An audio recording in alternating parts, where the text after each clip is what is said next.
Meus amados irmãos e amigos e caros ouvintes da Palavra de Deus, quem vos saúda é o pastor Luís Guerreiro, desde Portugal, e hoje vamos para a última parte, a oitava parte deste tratado de teologia, deste tratado de escatologia, intitulado ao tema O Pré-Tribulacionismo Demolido desde a sua fundação. Portanto, estamos aqui provando por A mais B que as bases doutrinais do pré-tribulacionismo, os modos e as formas que eles têm de interpretar e de abordar a Escritura, esses pilares são muito débeis e estão fundados na areia. Eles próprios se autodestruem, se autoanulam. A casa deles está fundada na areia movediça das filosofias vãs e da teologia moderna que surgiu no século XIX, em 1830, por John Nelson Darby. Então já vimos muita coisa, aleluia, que realmente faz com que as bases do pré-tribulacionismo, os pilares, as colunas, sejam quebradas pela raiz, vão ser demolidas, aleluia. E hoje vamos demolir o último pilar, que é o pilar histórico. Portanto, hoje, em oitavo lugar, vamos dizer o seguinte: não existe nenhuma base histórica que sustente ou defenda a doutrina pré-tribulacional, pois antes do século XIX, mais propriamente antes do ano de 1827, quando John Nelson Darby surgiu com essa ideia de que a vinda de Jesus seria dividida em duas fases distintas, separadas entre si por 7 anos, em que na primeira fase Jesus viria invisivelmente para arrebatar a sua igreja e no final dos 7 anos visivelmente para a nação de Israel, para juntar os israelitas em Jerusalém e para implantar o milénio. Nunca antes de John Nelson Darby, na história da igreja, nunca antes, ninguém dentro da igreja de Cristo tinha sequer ouvido, querido e pregado que a vinda de Jesus para arrebatar o seu povo escolhido, a sua noiva, a sua igreja, se daria de uma forma invisível, iminente e pré-tribulacional. Mas todos queriam que Jesus viria sim arrebatar o seu povo, mas somente depois da tribulação daqueles dias, conforme as sagradas palavras de Jesus em Mateus 24, no versículo 29 ao 31, e noutras porções das Escrituras, e que, portanto, a igreja veria sim a face do anticristo e passaria pela grande tribulação. Contemporâneos de Darby, aos quais não vamos citar aqui, por causa do tempo, chamaram à sua ideia, portanto, homens de respeito, homens de Deus, grandes líderes dos dias de Darby, se opuseram a ele. E até mesmo dentro dos irmãos de Plymouth, houve quem se opusesse a ele e chamaram à sua ideia uma nova doutrina. Portanto, essa ideia que Jesus viria duas vezes, distintas, separadas, por 7 anos, que ele chamaria de fases, chamou isso de uma nova doutrina nunca antes ouvida. E uma heresia. Portanto, a ideia de um arrebatamento pré-tribulacional seria uma nova doutrina nunca antes ouvida e uma heresia. Isto perante os contemporâneos da época de John Nelson Darby. E se a ideia de Darby fosse mesmo uma verdade bíblica, por que razão toda a Igreja de Cristo nunca sequer tinha ouvido falar dela? Será que a Igreja esteve por mais de 18 séculos em trevas quanto a esta questão? Vamos dar agora 2 exemplos de pais da Igreja que queriam sim que a Igreja veria o Anticristo e passaria pela grande tribulação. Depois no final eu já vou dar os exemplos, porque hoje é a última parte, é a conclusão, não é? Então estamos aqui concluindo que antes do século XIX ninguém sabia nada disso. Que a Igreja não veria o Anticristo e que não passaria pela grande tribulação. Ninguém dentro do meio cristão sabia dessas supostas, entre aspas, verdades. Glória a Deus. Agora vamos aqui, conforme eu já mencionei, John Nelson Darby, glória a Deus, nascido a 18 de novembro de 1800 e falecido a 29 de abril de 1882. Foi um pregador anglo-irlandês, figura muito influente entre os irmãos de Plymouth e fundador dos Irmãos Exclusivos. Foi considerado o pai moderno do dispensacionalismo e do futurismo. Foi ele que dividiu tudo em dispensações. Foi ele que surgiu com a ideia das dispensações, no lugar das alianças. A teologia do arrebatamento pré-tribulacional foi popularizada extensivamente na década de 1830 por John Nelson Darby e os irmãos de Plymouth, e se tornou ainda mais conhecida nos Estados Unidos no início do século XX pela vasta circulação da Scofield Reference Bible. a Bíblia de Estudo Scofield, ou Bíblia de Referência Scofield, em português, produziu uma tradução da Bíblia baseada nos textos hebraico e grego, chamada The Holy Scriptures, a New Translation from the Original Languages, by John Nelson Darby, mais conhecida como a Bíblia Darby. Eu não vou aqui me debruçar na Bíblia Darby, mas esta Bíblia contém algumas distorções, algumas coisas aí. É uma Bíblia que contém erros de tradução, coisas que realmente levam à heresia. Portanto, ele mexeu na palavra de uma forma como não poderia ter mexido.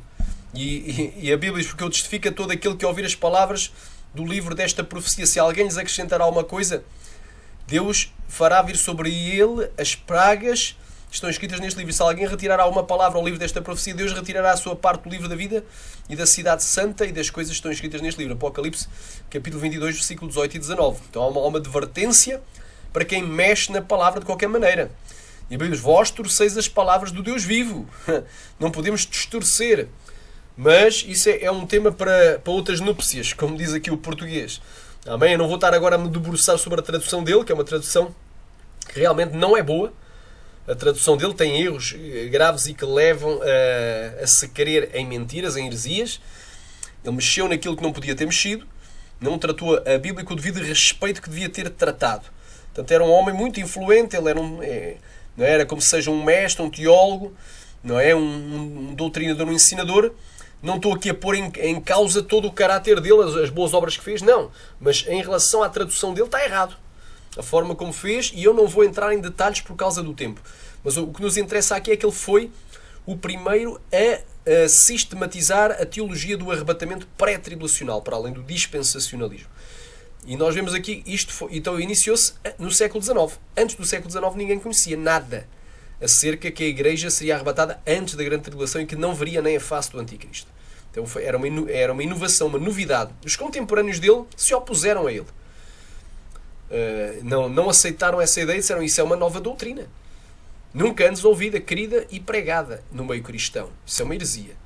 Agora é o seguinte, ele surgiu em 1830 com esta sistematização, não é? Ele tinha formulado alguns anos antes a ideia de um arrebatamento secreto, iminente e pré-tribulacional, e depois, em 1909, este homem, Cyrus Ingerson Scofield, aleluia, ele editou em 1909 a sua Bíblia de referência, ou Bíblia de estudo, com as notas de rodapé de John Nelson Darby. Vou ler algo sobre este homem também. Ele nasceu a 19 de agosto de 1843 e faleceu a 24 de julho de 1921. Foi um teólogo dos Estados Unidos, ministro religioso e escritor cujo livro best-seller é a Bíblia de Referência Scofield. Popularizou o futurismo e o dispensacionalismo entre os fundamentalistas cristãos. Portanto, está aqui onde é que ele nasceu. Ele nasceu nos Estados Unidos. Eu não vou ler isto tudo, porque é muita coisa, mas vamos ler aqui algo que me chamou a atenção. Amém? Ele foi um desertor do exército. Também é outro detalhe. Ele desertou, era covarde. A Bíblia diz que os medrosos não entrarão no reino dos céus, os covardes, os tímidos, dei-los. Apocalipse 21:8. Aleluia. Recambanagasteria, andarabaxéria, andaramaia. Oh, glória. Ele andou envolvido com política também. Glória a Deus, diz aqui. 1866 casou-se com Leontine Lebeau-Serré, membro de uma proeminente família católica da França em Saint Louis. Scofield foi aprendiz no escritório de advocacia de seu cunhado e então trabalhou como adjunto no escritório de St. Louis. Em seguida mudou-se para Atchison, Kansas, no final de 1869. Em 1871, portanto isto já depois de 1830, já depois do advento de John Nelson Darby, foi eleito para a Casa dos Representantes do Kansas, primeiro por Atchison, por um ano, e no segundo momento por Nemata County. Em 1873, ele trabalhou para a eleição de John G. Ingalls para senador do Kansas e, quando este venceu, indiciou Scofield para the U.S. District Attorney. Aleluia, aleluia. Ele era o advogado, não é, distrital dos Estados Unidos aos 29 anos, o mais jovem do país. Não obstante, naquele mesmo ano, Scofield foi forçado a renunciar a este cargo, este importante cargo, este cargo de honra, sobre uma nuvem de escândalos. Está aqui entre aspas. Havia muitos escândalos. por conta das suas questionáveis transações financeiras. Então ele era trapalhão, como diz o cigano, ele era aldrabão, como diz o português, ele era trapaceiro, como diz o brasileiro. Nisso pôde ser incluído a aceitação do suborno, desvio de contribuições políticas direcionadas a Ingalls e garantia de notas promissórias de bancos para forjar assinaturas, para falsificar assinaturas. É complicado. Estava incluído até em falsificação. A Bíblia diz: maldito seja o enganador. Aleluia. Está lá no livro do profeta Malaquias. Sherebanagai. Pouco tempo depois, Scofield seria preso. Foi até preso sobre a acusação de falsificação. Talvez em parte por ser um alcoólatra, confessa, então ele era um bêbado, um beberrão. E a Bíblia diz em 1 Coríntios capítulo 6, versículo 9 e 10. Aleluia. Não sabeis que os injustos não hão de herdar o reino de Deus, nem os beberrões herdarão o reino de Deus. Scofield abandonou a sua esposa e as suas 2 filhas durante este período. Ele abandonou a própria família. Que caráter ele tinha tão bom. Leontine Serré divorciou-se dele, alegando abandono em 1883. E no mesmo ano, Scofield casou-se com Etty Hall von Wartz, com a qual teve um filho. Então, a Bíblia diz em Marcos capítulo 10, 11 e 12, qualquer que deixar a sua esposa e casar com outra, adultera. Rabai contra ela. E a Bíblia diz que, aleluia, Rakapantokova Nagashaya Playa Suriakaya Rebanaya Séria. Aleluia. Não sabes que os adultos não vão herdar o reino de Deus? Amém? E 1 Coríntios, conforme já falei, capítulo 6, versículo 9 e 10. Cuidado.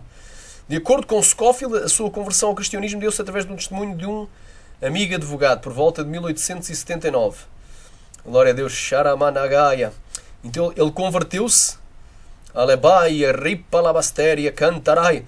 Então ele converteu-se, repare, ele converteu-se, aleluia, antes do divórcio. Depois dele se converter, ele podia ter reconciliado com a esposa, que tinha abandonado. Xarabacai, mas não. Foi avante no divórcio. Por volta de 1879, Scofield, aleluia, rabacheri andalamai. Por volta, aleluia, Sharamanto Kovanaya. Por volta de 1879, Scofield foi assistido por uma campanha em St. Louis conduzida pelo renomado evangelista Dwight L. Moody, muito conhecido, onde serviu como secretário da EMCA Stadwell. É relevante informar que também Scofield veio a ser mentorado por James A.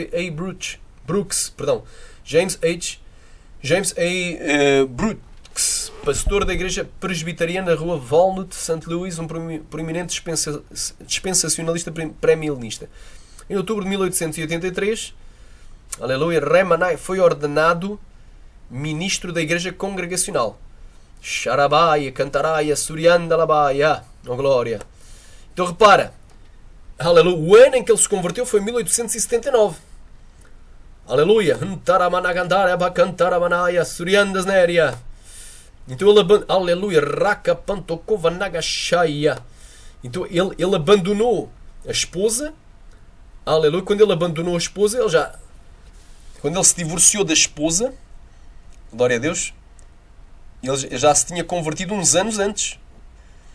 Aleluia. Ele converteu-se em 79 para 83, 79, 80, 81, 82, 83. 80, 81, 82, há 4 anos antes. Aleluia. Rapantakai, diz aqui, em outubro de 1883, isto 4 anos depois de ele ter aceitado a Jesus, Scofield foi ordenado ministro da igreja congregacional, um ministro recasado.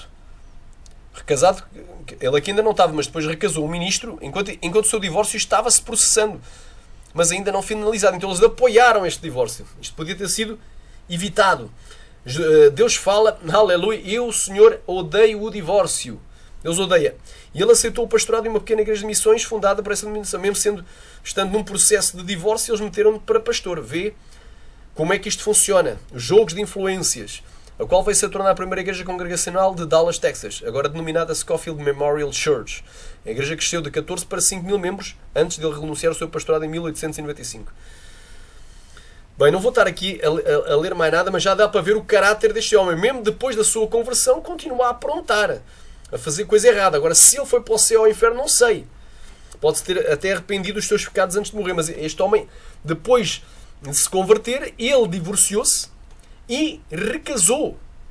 E mesmo quando estava o seu processo de divórcio a decorrer, claro que a igreja o apoiou e o colocou como ministro do Evangelho, como pregador, como pastor, como como presidente, ou seja, como diretor de uma igreja para tomar conta de um rebanho. Isto é completamente abominável aos olhos do Senhor. É para veres, este então é o principal Cyrus Ingerson Scofield por hoje. As igrejas pentecostais, a maioria, vasta maioria, quase todas, serem pré-tribulacionistas, porque ele colocou as notas do John Nelson Darby como se fossem verdades, nota do rodapé. Arai, Sarabacai, Rabanagai, Aramanachéria. Aleluia, glória a Deus. Aramanagas, Yandaraya. Aleluia. Olha aí, o curso significa ser religiosa. O curso do estudo bíblico por correspondência de Scofield foi a base para a formulação da sua Bíblia de referências. Com notas de ampla circulação, ela foi publicada pela primeira vez em 1909 pela Oxford University Press. As anotações de Scofield ensinam a visão futurista e dispensacionalista. Ramanagashaya Playa Suri Kantaraya. Não é? O dispensacionalismo é uma doutrina teológica com repercussões na escatologia cristã, pois afirma que a segunda vinda de Jesus terá um acontecimento ao mundo físico envolvendo o arrebatamento pré-tribulacionista e um período de 7 anos de tribulação, após o qual ocorrerá a Batalha do Armagedão. Uma teologia que foi em parte concebida no início do século XIX pelo clérigo anglo-irlandês John Nelson Darby, o qual, assim como Scofield, também teve a sua formação na área da advocacia. O dispensacionalismo enfatiza a distinção entre a Igreja Neotestamentária e Israel do Antigo Testamento. Mas a Bíblia diz que em Cristo Jesus não há judeu nem há gentio. É para a salvação. Aleluia. Amém. Não vou estar a ler mais, porque há mais coisas aqui que poderia estar a ler, mas não interessa. Interessa tu saberes que foi este homem,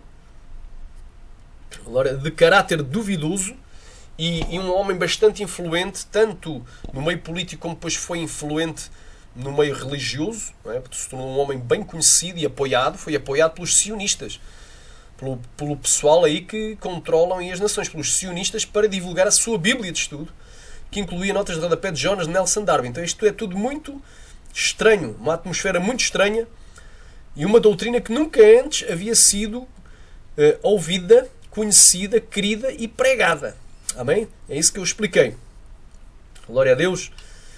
Amém? Já aqui expliquei que não existe nenhuma base histórica que sustente ou defenda a doutrina pré-tribulacional, pois antes do século XIX, quando John Nelson Darby surgiu com essa ideia de que a vinda de Jesus era dividida em duas fases separadas por si, por 7 anos, em que na primeira fase Jesus viria invisivelmente para arrebatar a igreja e depois no final dos 7 anos visivelmente para a nação de Israel e para implantar o milénio, nunca antes de John Nelson Darby ninguém dentro da igreja de Cristo tinha sequer ouvido, querido e pregado que a vinda de Jesus para arrebatar o seu povo escolhido se daria de uma forma invisível, aleluia, iminente e pré-tribulacional. Mas todos queriam que Jesus viria sim arrebatar o seu povo, mas somente depois da tribulação daqueles dias e que, portanto, a igreja veria sim a face do anticristo e passaria pela grande tribulação. Contemporâneos de Darby se opuseram a ele e chamaram à sua ideia de uma nova doutrina nunca antes ouvida,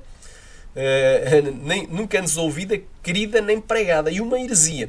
Se a ideia de Darby fosse mesmo uma verdade bíblica, por que razão toda a Igreja de Cristo nunca tinha ouvido sequer falar dela? Será que a Igreja teve por mais de 18 séculos em trevas quanto a esta questão? Porque os cristãos que... Pense, os cristãos que... Desde o século I, a Igreja primitiva, não é? Muitos que foram perseguidos pelo Império Romano, muitos que foram para as arenas dos casinos, dos coliseus romanos, Aramai, foram mortos por feras, aleluia, rebanai por gladiadores e não negaram a sua fé. Tinham fé que realmente a igreja veria o anticristo e passaria pela tribulação. Será que estava tudo errado? Que isso era tudo herege, foi tudo para o inferno? E depois também durante os séculos da chamada Santa Inquisição, em que morreram milhões e milhões de pessoas, mortos pela Igreja Católica, Apostólica Romana, pela grande meretriz de Apocalipse 17. Será que todos os cristãos foram presos, torturados, de formas das mais horrendas que nem vale a pena descrever aqui, e terríveis? Aleluia! E por último, foram mortos, foram martirizados, o seu sangue foi derramado, mas que não negaram a fé em Cristo. Todos eles eram pós-tribulacionistas, no mínimo. Eles queriam que a igreja veria o anticristo e passaria pela grande tribulação. Estava tudo errado. Era tudo herege. Será que morreu tudo? Foi tudo para o inferno? Somente após o século XIX é que as pessoas começaram a ser salvas, porque se o arrebatamento depois da tribulação daqueles dias é uma heresia, Se a igreja ver o anticristo, ter que ver o anticristo, estar aqui na terra durante a grande tribulação, isso é uma heresia, da heresia obra da carne. Quem comete a obra da carne entrará no reino de Deus. Será que foi tudo para o inferno? Será que só tinha razão? Então, o pré-tribulacionismo, então só a partir do século XIX houve salvos. Cuidado, meus irmãos, vamos ver a base histórica destas coisas. Amém? Vamos agora dar 2 exemplos para concluir aqui o estudo. 2 exemplos, eu podia citar inúmeros. Na Didaquê também fala do arrebatamento, que a igreja passará pela grande perseguição, pela grande tribulação do anticristo. E demais pais, todos os antigos pais que falaram alguma coisa e ficou registado, escreveram alguma coisa sobre escatologia, sobre a doutrina dos últimos dias, todos queriam que a igreja passaria pela grande tribulação. Justino, que nasceu a 100 e faleceu a 165 d.C., portanto, no início do século II, em seu diálogo com Trifão, Justino, que viveu na segunda era apostólica, deixou claro que os cristãos passarão pela grande tribulação. 2 adventos de Cristo têm sido anunciados, um no qual ele veio como sofredor, despido a sua glória e honra e foi crucificado, ou seja, morreu para nos salvar. Mas a outra na qual ele virá no céu com glória, quando o homem da apostasia, quem é? O anticristo, que fala coisas altivas contra o Altíssimo, se atrever a cometer iniquidades contra nós, os cristãos. Então, é bem claro, ele era claramente pós-tribulacionista. Contra nós que, conhecendo a religião através da lei e da palavra que saiu de Jerusalém, pela obra dos apóstolos de Jesus, nos refugiamos no Deus de Jacó e no Deus de Israel. Agora é evidente que ninguém pode atemorizar ou subjugar a nós que temos crido em Jesus no mundo. Porque esse plano é que, através da perseguição, crucificados e lançados às feras da terra, às chamas e fogo e todas as outras formas de tortura, porém, quanto mais essas coisas acontecem, mais outros em grande número vêm à fé e glorificam o nome de Deus através do nome de Jesus. Aleluia! Hipólito de Roma. Nasceu no ano 170 e faleceu a 235 d.C. Hipólito escreveu na mensagem do 2º para o 3º século depois de Cristo e é descrito como sendo o maior teólogo romano daquela época. Produziu um tratado que trata exclusivamente de escatologia chamado Tratado de Cristo, ou seja, tratado sobre Cristo e o Anticristo. Nele, Hipólito deixa claro, por diversas vezes, que os cristãos passarão pela grande tribulação e que só serão arrebatados depois dela. Ele diz: mas como o tempo nos força a considerarmos de imediato a questão proposta, e quanto ao que já foi dito na introdução em relação à glória de Deus, que seja suficiente, é conveniente que tomemos as próprias Escrituras na mão e, por elas, achemos o que significa e de que maneira se dará a vinda do Anticristo, em que ocasião e em que tempo este ímpio se revelará, de onde e de qual tribo ele sairá, qual é o seu nome e o que indica o seu número nas Escrituras, como ele obrará erro entre os povos, reunindo-os dos confins da terra, como desencadeará a tribulação e a perseguição contra os santos. Aleluia! Harabanda Gastera, contra os cristãos. Como vai-se glorificar como Deus? Qual será o seu fim? Como o repentino aparecimento do Senhor se mostrará no céu? Como será a consumação do mundo? E o que deve ser o reino glorioso e celeste dos santos quando reinarem juntos com Cristo? E qual a punição do malvado pelo fogo? Amém?